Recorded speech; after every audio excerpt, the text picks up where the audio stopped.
Entrou um paciente com um quadro de um AVC hemorrágico extenso, muito grave. E esse paciente, ele ficou em coma vários dias.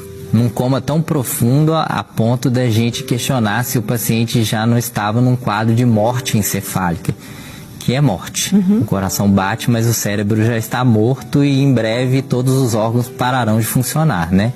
E a gente conversou com a família sobre essa possibilidade de morte encefálica e se a família estava disposta a doar órgãos ou desligar os aparelhos. A esposa do paciente chegou para nós e falou assim: doutores, eu respeito muito os senhores, o conhecimento dos senhores, a ciência, mas eu queria falar para os senhores que eu não vou aceitar essa abertura de protocolo porque ele não vai morrer.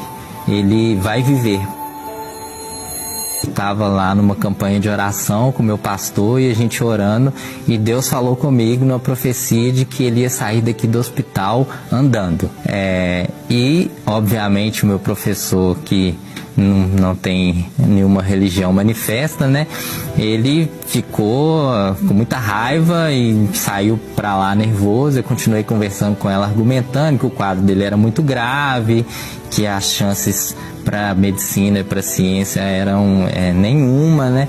E que a gente abriria o protocolo e a gente iria conversando com ela. E ela falou assim: os senhores podem fazer o que os senhores quiserem, porque vai acontecer. Que Deus falou que vai acontecer. E aí eu também, cético, saí para... Seria um milagre incontestável se isso acontecesse, né?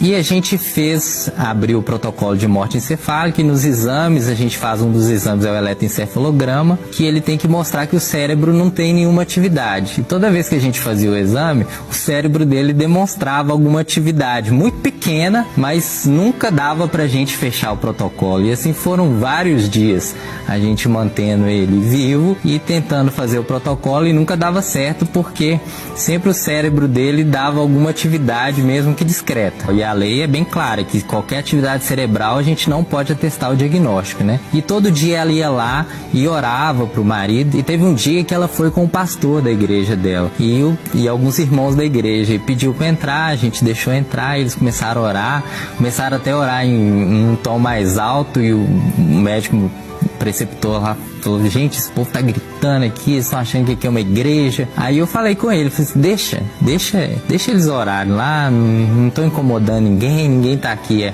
achando ruim, deixa eles lá manifestarem a fé deles, né? E eu fiquei olhando assim, quero ver se isso vai acontecer mesmo, né? De forma bem cética mesmo, sabe? E ela orava, e aí a gente dava sempre a mesma notícia para ela, que não tinha reversão, o quadro, e ela: não, eu respeito os senhores, mas ele vai viver. Um belo dia eu chego lá para examinar esse paciente, e esse paciente, ele abriu os olhos, e tinha vários dias que ele não tinha nenhum reflexo, nem a dor ele tinha. E ele abriu os olhos, e aí eu chamei o preceptor, falei assim: o paciente abriu o olho. E ele falou assim: você tá maluco, né? Como é que abriu o olho? Ele tem vários dias que ele tá em coma, ele abriu os olhos.